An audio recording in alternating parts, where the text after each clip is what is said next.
లాల్ దర్వాజా మహంకాళి అమ్మవారి దగ్గర నుంచి మా ప్రతినిధి మహేష్ లైవ్ లో అందిస్తారు. మహేష్ చెప్పండి, భక్తుల తాకిడి ఏ విధంగా ఉంది, ప్రభుత్వం ఏర్పాట్లు ఎలా ఉన్నాయి?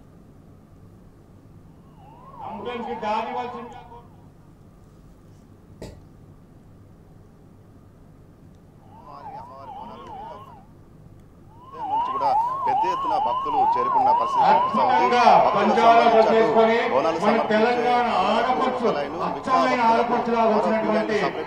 ఏర్పాటు చేశారు. భక్తులకు ఎలాంటి ఇబ్బందులు ఏర్పాటైతే మనం విశ్వాస్ లో చూడొచ్చు. ఆలయాన్ని సర్వాంగ సుందరంగా తీర్చిదిద్దిన పరిస్థితి. భక్తులు అమ్మవారికి పెద్ద ఎత్తున కూడా అమ్మవారి ఆలయానికి సంబంధించి ఎంతో చరిత్ర కలిగిన ఆలయం.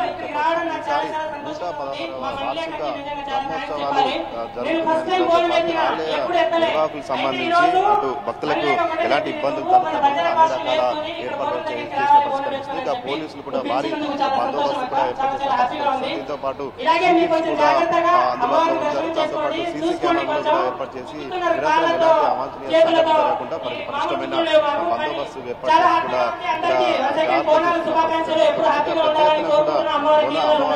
అమ్మవారికి బోనాలు సంబంధించి ఉదయం నుంచి కనిపిస్తా ఉంది. ఇక సాధారణ భక్తులకు సంబంధించి అమ్మవారిని దర్శించుకునేందుకు ప్రత్యేక క్యూ లైన్లు కూడా ఏర్పాటు చేసి మొత్తం 5 క్యూ లైన్లు ఏర్పాటు చేసి అమ్మవారిని దర్శించుకునేందుకు కూడా ఇక్కడ ఏర్పాటు చేసి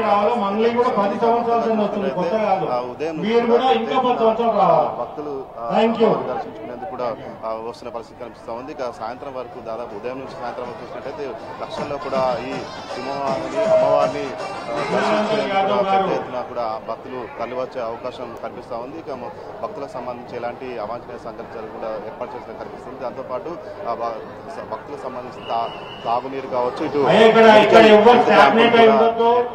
చేసిన దీంతో పాటు సపరేట్ క్యూ లైన్ కూడా ఏర్పాటు చేసిన పరిస్థితి కనిపిస్తా ఉంది. ఇక సాయంత్రం కావచ్చు, పలరాం బండ్లు కావచ్చు, తొట్టుల ఊరేగింపు కూడా ప్రత్యేక ఆకర్షణగా నిల్వనున్నదని కూడా చెప్పాలి. మొత్తంగా చూసినట్టయితే ఇటు గోల్కొండ బోనాలతో మొదలైన సంబరాలు ఉత్సవాలు గోల్కొండ కావచ్చు, సికింద్రాబాద్ బోనాలతో మొన్న ఆదివారం కూడా ముగిసాయి. ఇప్పుడు లాల్ దర్వాజా బోనాలకు సంబంధించి ఇటు నగరం మొత్తం కూడా బోనాల ఉత్సవాలు అనేది ముగుస్తాయని కూడా చెప్పాలి. దీనికి సంబంధించి ఇప్పటికే పెద్ద ఎత్తున కూడా భక్తులు అమ్మవారిని దర్శించుకుంటూ చేరుకున్న పరిస్థితి కనిపిస్తుంది. ఇక రేపు రంగం కార్యక్రమంతో ఇక్కడ బోనాల ఉత్సవాలు అనేది ముగుస్తాయని చెప్పాలి.